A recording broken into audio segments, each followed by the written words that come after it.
I have the privilege of introducing my sweet friend, Nikki Measeck, and love you dearly. She may appear small in stature, but she is large in character. There's never a dull moment with her and her exuberant, sanguine personality. Amen. But she's even larger in spirit. She has been described in the spirit as a war horse, a snorting war horse. Yeah. She is a relentless pursuer of Jesus Christ and an exhorter of others to do the same. 5 minutes spent with her will lighten your mood and empower your soul. So let's spend some time with Nikki. Give her a warm, loving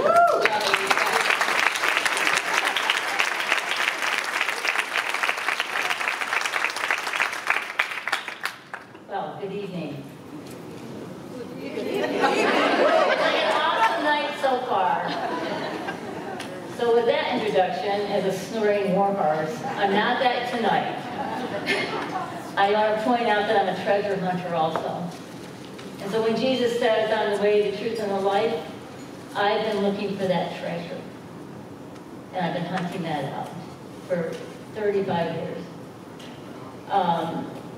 The title of the book that I'm about to share from is Il da far niente, The Beauty of Doing Nothing, One Woman's Journey to Enter His Rest. And when he first gave me that title, I thought, well, there will be a literal book because I keep a journal. But it really is just who I am. And so I get to share my journey, and as I look around, everybody in this room has their own journey. Everybody has their own things they've come through. And so I just get to share mine tonight, so thank you for inviting me to do that. The writing of this journey and this life is just really intimate times where I believe that He's spoken to me. And it wasn't always so. I was born on Groundhog's Day. Does anybody else has that birthday in here? I really thought somebody would. But anyways, I was born on Groundhog's Day and into a family of 10, 9 girls and 1 boy. Yeah, awesome, right? And we were raised in a mainline denominational church. And my experience with that was basically with God, was that He was an elusive being up there somewhere. And He wasn't really pertinent to my life. I believed He was there, but He wasn't really pertinent to my life until I got old and was ready to die. That's really where it was at. And so at this time, my church attendance was non-existent. In '76, I married a man that 42 years ago that has been an unconditional lover of me. Unconditional. In '79, our son was born. In '81, our daughter was born. And at that time, our family was complete. But after we had kids, I kept thinking I was drawing back, that I needed to get back to church. And I didn't really know why, but I was being drawn that way. And so that journey started on November. I think tomorrow is like the 36th anniversary, but November, Sunday morning in 1983, and I just finished watching a preacher on TV. And I simply said, at the end, I just sat there and I said, God, listen, this is exactly how I said it. If you're real, I want to know you for myself. I don't want to know you through somebody else. I want to know you directly for myself. So please show me if you're real. Well, that started all a journey that I had no clue to, and if I thought for 1 minute that it was really my invitation, it was His.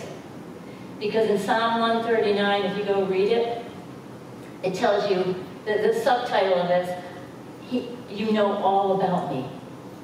So I thought, well, when I ended up reading that scripture years later, I thought, well, He had quite the advantage, didn't He? Because he knew me, He knew you, when He knit you together in your mother's womb.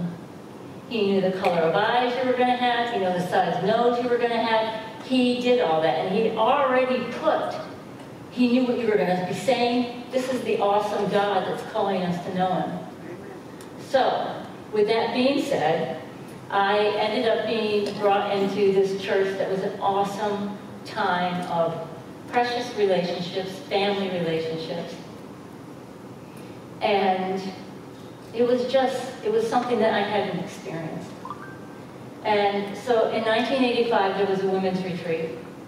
And so I went to this women's retreat, and there were two things that took place at that. One was the mentor that was now helping me to grow. She was moving away.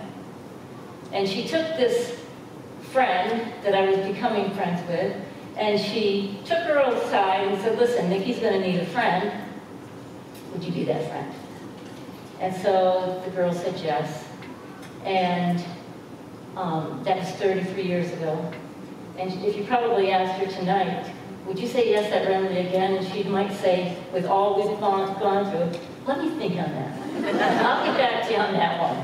But we've been through a lot and grown. But the biggest, another thing that came was the speaker. She was somebody I trusted and knew. And she came to me, and I never had this happen. And she came and she said, God wants you to know that he's going to come to you in the morning, and he's going to begin to teach you his ways. I had no clue to what that was, but because there was a respect, and I knew this woman, I trusted. So like a child, I believed it was going to happen. So I literally would position myself.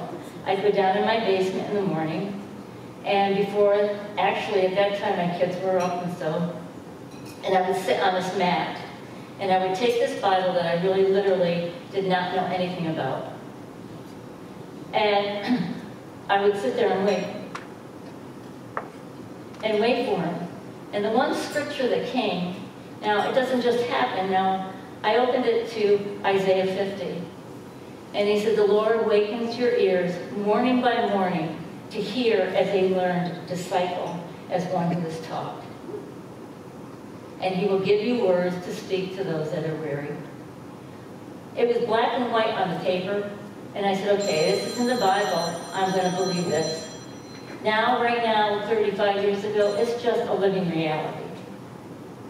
When I wake up in the morning, it's now, what's on your heart? What do you want to say?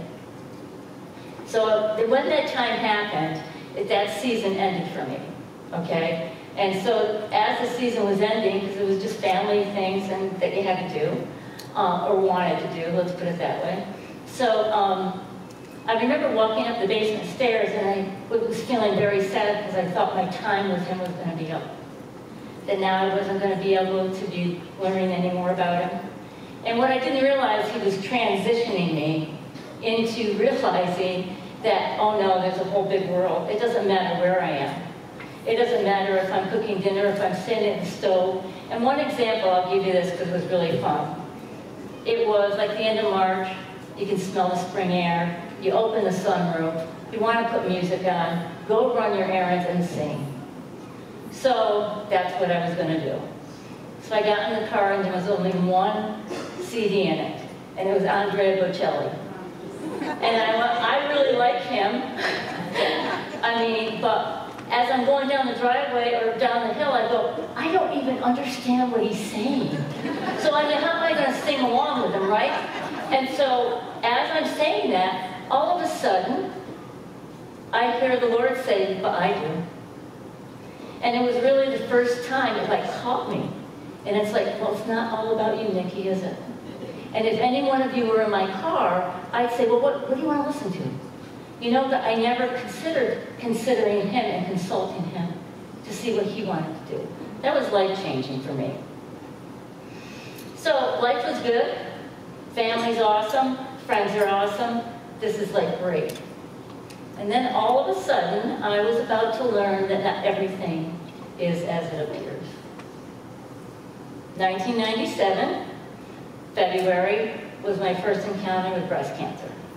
I wasn't in a church at that time, and I knew that the Bible said, if you needed healing, call for the elders, they'll come, anoint you with the oil. Well, I didn't have that. So I took my crystal oil out of it, which I don't use anymore, it's olive oil, but I took the crystal oil out, said, listen, this is what your word says. So at that point, I really believed, that he was going to, I believe he encapsulated it. And I believed that it was going to dissolve. So I really didn't move much on it up until summer. It didn't dissolve. When I went to a surgeon, he went in to get the biopsy, and he's like really pushing hard, and he said, I've never seen anything like this. That was a confirmation to me. Nobody else might say that, but to me, that day when I was on my knees taking him for his word, he encapsulated that.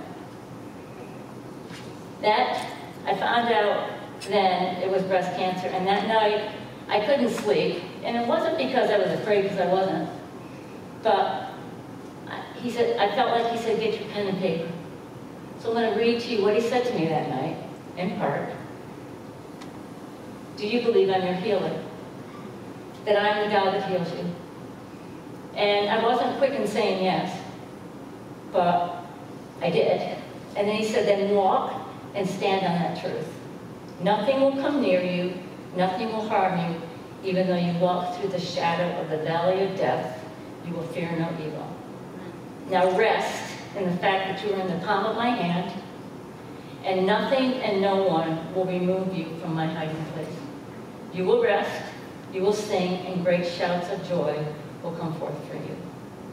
That walk was a struggle to walk and stand, but I did. And the thing is, he was faithful to bring me through that. And I literally, at that point, went and told doctors, and they would say, oh, you know, I've seen women die your age of this, because I was not making the choice for conventional treatments. But I believed that he had taken care of it. It was gone. So, at that point, the lesson that I learned through that time was, as I would go out on the hockey field, and tell the parents, oh, this is what Jesus did for me. Oh, I would tell the doctors. I would tell people in the grocery store if they ran into me, this is what Jesus did for me. He's my healer. But at that point, I was realizing that I thought I was proving him to others. I was basically, he was being proven to me. It was really about me believing that he was my healer. So that the lesson there was, my healer heals more than the body, because he was having me change the way I was thinking to see about him. And so that happened. 9 years later, life is good. 9 years later, it's my son's wedding. We're getting ready to go, and I get a phone call saying that it's not a recurrent cancer, it's a new cancer. So I said, okay, but for me, we were going to go celebrate. And so I said, well, you dance first. It's the natural order. That's the way it goes. And we'll deal with this when I come back. Which that led to mastectomy and reconstruction. And so I'll give you 4 words that come to me, because it was like that was the silver lining. Perky and new. And lifted and reduced. And it's like things were good for me.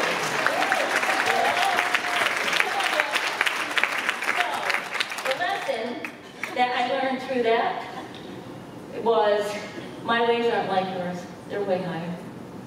And it was like Israel saw his ways, but Moses knew him and his ways. Now, 7 years later, there's a recurrent breast cancer. In between the skin and the implant, and then they had to take the implant out, and they found a cancer underneath it on the chest wall. So I'm thinking, okay. So I'm sitting there now beginning to question why. And I thought I'd been healed. I thought it was done. And people even kept saying, 3 strikes and you're out.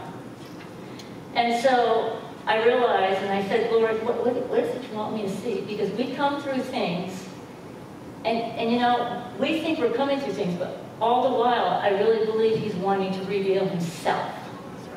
He wants us to see him. So I said to him, what's the lesson? And this is what he said to me, I'm God, and you're not. But you are my daughter, and everything that you have need of, I have for you. And he said, so now start seeing and saying, this is good for me. And I said, really? It's like, this is good for me? Why? And he goes, because I said so. and Father knows best. Those were the words he said. Well, when you thought about it, it's like whatever the enemy's meant for harm, he will turn it around for good, for those that are called according to his purpose. So, 2015, I've been learning to consider and consult him. I've been learning this lesson. So I woke up that morning and I said, well, is there a word from the King? And what's on your heart? And I said, what's the vital need? What's the vital necessity? And he said, know me, know my word, know my nature, and you'll know me in my ways. Well, that word know in Hebrew is yada, and it means to become intimately acquainted with him. So I looked at all of this, and as I was becoming intimately acquainted with him. And then, at that point, he gave me a song, and I told some that said they'd be my backup singers tonight, but I don't know that. But it was from The King and I. And it was basically getting to know you, getting to know all about you, getting to like you, getting to hope you like me. And the whole thing is that when you look at Psalm 139, he already knew all about me. So basically it was, I'm getting to know him, you know, and it's like, it was just an awesome time because that's how intimate he wants to be with every one of us. Crash Course began in 2016 and it happens in the summertime. Crash Course, there were 3 TV shows that I liked and watched, but there was meaning in it. The first one was Fixer Upper. I know everybody knows that one, okay? So you take this old beaten down place, 60 minutes later, you got this awesome place, right? So, okay, seriously, and everybody wants them to come and fix their house, but that summer I spent I spent some time in Austin where more of my family was, and my brother-in-law was, had cancer, lung cancer, and he was in the process of dying. So my sister and I, we went down to encourage them. And I realized watching all this, as I went down a couple times actually, you could see the dynamics and the emotional roller coaster ride everybody's trying to go through. And I wanted to fix it for them. And that was a real yaha moment for me, or aha moment, whatever. And the bottom line was, it's like, you can't fix it, Nikki. You can't even fix yourself. And it's like, all I could say was, there's so much brokenness. Here, you gotta fix it. We can't fix it, you have to fix it. That was the first lesson of that, of the crash course. And at that point, that's when I learned to let it go, in that respect. The second one was the voice. And for some that know it, some that don't, they have 4 judges, and their seats are turned around. And they do not judge by the sight of their eyes, but they judge according to what they're hearing. And I thought, isn't that quite something? There are so many voices out there going after and trying to tell us things. Not only tell us things about ourselves, but we tell things about ourselves. And what we really need to be hearing is what his voice says, above it all. The third one was to tell the truth. And it wasn't the modern one, it was like the old one. And so to tell the truth, you have 3 people. You have the celebrities, you have 3 people. You have 2 that are posers, and you have the one that's real.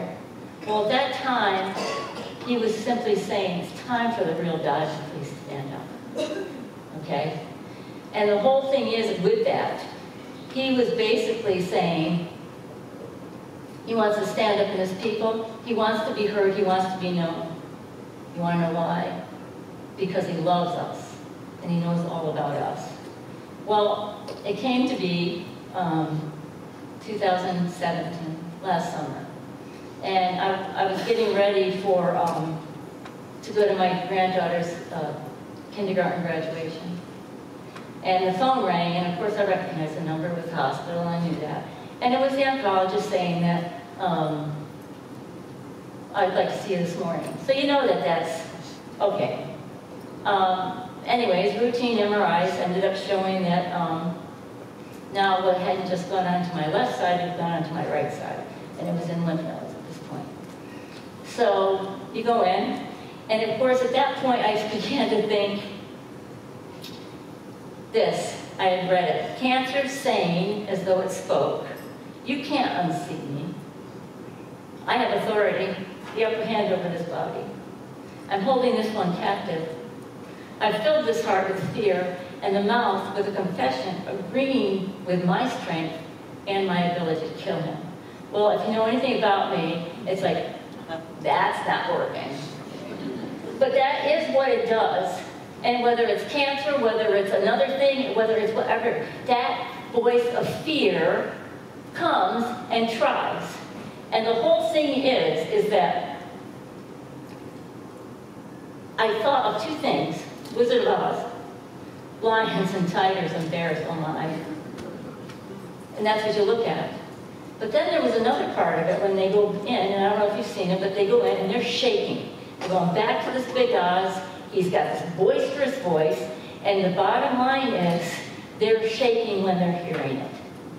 And all of a sudden, you hear him saying, pay no attention to the man behind the curtain. And you see Toto over there pulling the curtain around, and there's this little man with this loud voice instilling fear.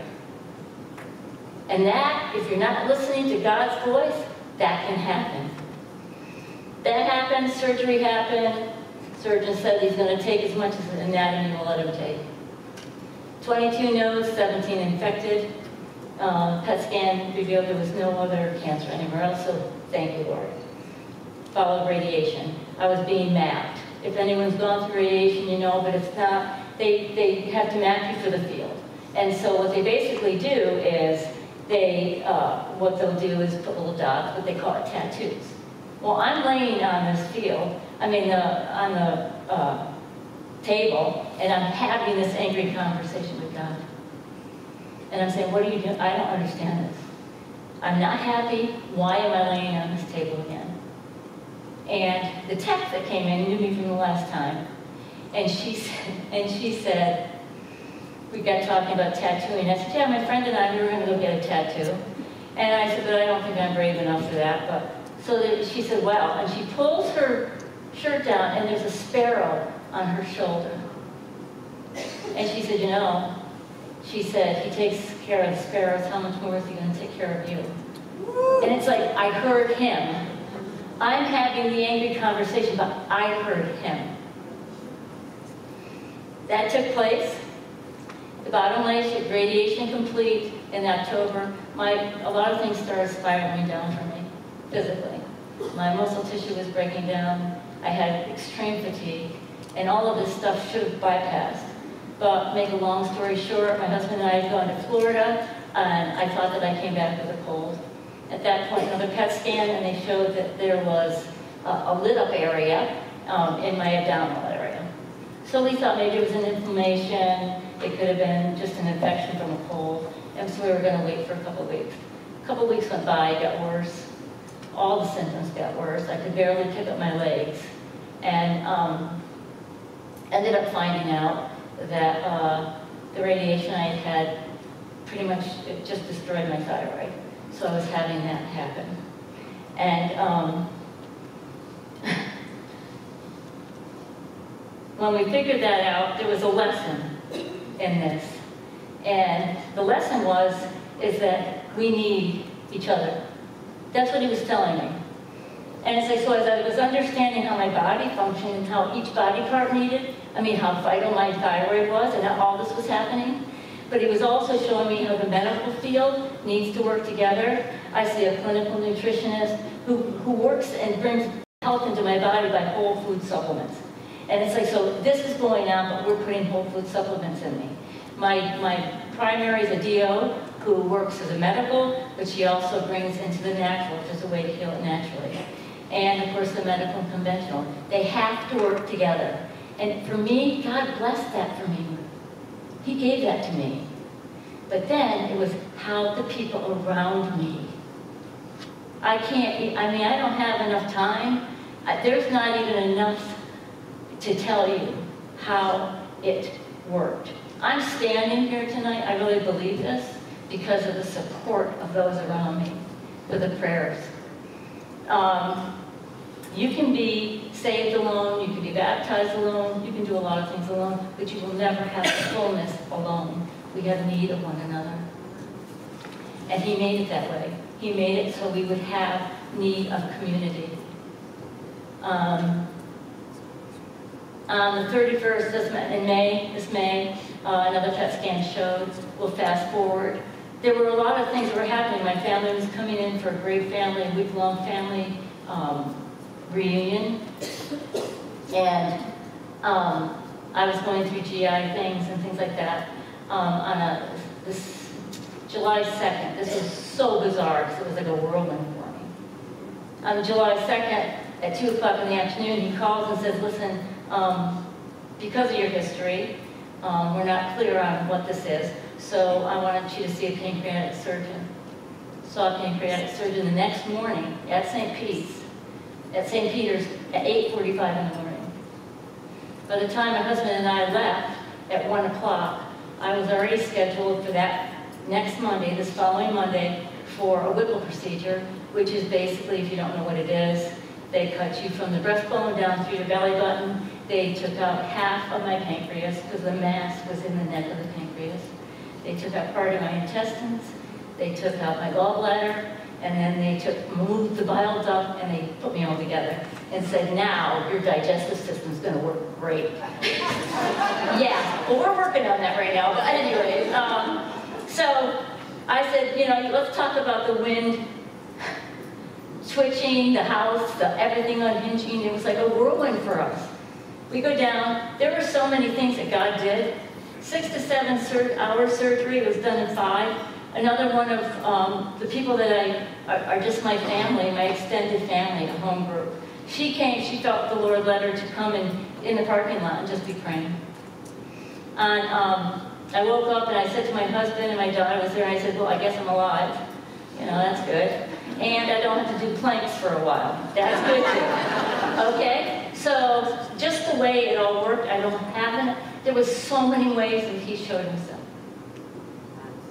Technician came in and he says, do you want to be moved? And I said, yeah, I think, because my little roommate was a bit of a challenge. And I thought, I'll never get well here. And so what do? They take me to a private room. On Wednesday, I'm supposed to be, they're calling me a rock star. I felt like a real rock star. Get up and take a shower, put some lipstick on, you're a rock star. I also told my daughter that, and I said, oh gosh, I wish I had died on the table. It was just so, and I don't do that. That's not where I go, ever. But that's physically how I was feeling. Recovery in the hospital could have been 5 to 10 days. I was out on 3. I went home on 3. I left the building at 1 o'clock that afternoon. That followed by a very physical, challenging time. And I was sitting there looking out the window. I had all the support I could have had, but it was just limited to me. And I'm thinking, this is the 3rd summer, and it's like, now I feel just like a spectator. It's like, where? It's like, my grandchildren are swimming, there's barbecues happening, I'm sitting in a chair and I can't even move. It's hard enough to just move and go into another chair. And I wasn't talking to God. I wasn't even listening for him. Not intentionally, I just wasn't. Physically, I needed to heal. And so, this song, I'm not going to sing it, was sent to me. And I'm just sitting there by myself. And it's a song with me, which is David's song. And these are the words. When I walk through the valley of the shadow of death, and the grief that I carry is pounding on my chest, I know, Jesus, you're with me. When sorrow has surrounded and I cannot understand, I reach out in the doubting and hold on to your hand. I know you're with me. You're my shelter, you're my stronghold. Why should I be afraid? Although the struggle, you're my refuge, and I'm in the depths of your grace. And then it came to this part, and it says, I'm building up the courage to trust in you again. Give me the courage to trust you. And that's when I cried for the first time. And I just said to him, it's not that I don't trust you, I trust you. It's like, but what do you want me to believe you for? It was like 4 times with breast cancer, now pancreatic cancer. and said, what do you want me to believe you for? You're my healer. And this is what he said. Just believe me. It wasn't believe me for something, just believe me. Now the word believe, this is what it means. Trusting in, relying on, being dependent upon the testimony of another. And that's what faith is actually built on. Faith is grounded and established in the character of God. So when he says, know me, know my word, know what I have to say, know my nature, and you'll know me in my ways. And I said, all right, Lord, well, how do you want me to know you now? And he goes, well, I'm El Roi. Well, there's only one place that's shown, it's where Hagar in the old is running out in the desert, and she's in the wilderness, and she's by herself. And El Roi is where she said, I see the God that sees me. And that's what he said, I'm El Roi, the God that sees you. Do you see me? And then he said, brace yourself. The rescuer is coming through. You will not be disappointed. I am is your Father. Those same words are for you. They're not just for me at all. They're for everybody. That's who he is. He sees you. And so, where am I now? Right now, this is where I am. Physically, even with it, they'll follow me. They'll watch and they'll see. And they'll see what God's going to keep me in my health. Emotionally, I'm settling down. Because at that point, there was a lot of new normal where I thought, man, I've been neutered and gutted now. But you did, you know? And it's like, but that's not how I really feel. But I did. That's how I was feeling physically. But then he had this song, it's like, every girl, young and old, has to face her own reflection. Twirl around, stare it down, what's that mirror gonna say? With some luck, you'll measure up, but you might not hold a candle to the rest. Is that your best? Says the mirror to the mess. And then it goes on a little whisper, and he goes, has anybody told you they were beautiful? Fortunately, I have a husband that told me I was beautiful. Not everybody has that, but the reality is this. He sees you when you were in your mother's womb. He knows exactly what you're like. He knows everything about you. And he says, you'd agree if you had been there when I made you beautiful for me. Keep that in mind, ladies. Right now, spiritually, where am I? Well, in the beginning when I said, who'd you make me to be? Long ago, I saw this little girl standing on these wide stairs at the end of my parents' where I grew up. They were very wide stairs, not very high. And at that time, I jumped off into my father's arms. That scene changed. And then I was a little girl running out in a field, skipping and jumping and doing all those kind of things. And it's like, where am I now? I feel like spiritually, because of what I know of him, I'm standing on a precipice. And I feel like I'm free falling. But the whole thing is, there's no fear, because he's already proven himself to be faithful. There's no fear in free falling because I know he's going to catch me. And you know something? Bottom line is, when he is done with any of us, he'll take the breath. It's not going to be anything else. That's just the way it is. He gave us breath, he'll be the one to take it. And not a minute before. So, who am I? Right now, for me, I'm still one woman. In a greater place of resting in him, but I'm still on that journey of knowing him and resting in him. And you know something? I stand here as a living memorial to his faithfulness, to his goodness, to his kindness. And it's like, had I not known what he had to say to me, I'd have been a mess. And the thing is, he's the one that's going to be faithful to finish what he's begun in each and every one of us. And so, with that being spoken, there is a brown envelope on your table. And so whoever the woman in charge is, it's on your table. I'd like you to open it.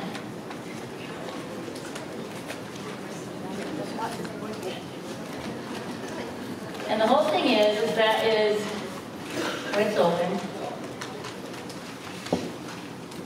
it's like I came in and was invited to share what my journey's been.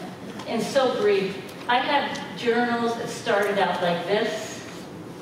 And the first one, it says, "Dear Lord, I begin my diary today and ask you to change me into the woman you want me to be." That was the first one. I have them in big, huge binders now. I have them on thumb drives now. It's like, and I was going to bring them so like they could be visual. I said, I can't carry all them around. And so anyways, when you open it, I'd like you to pass one around each one, and you'll see it's an invitation. So I've been invited to come and do this.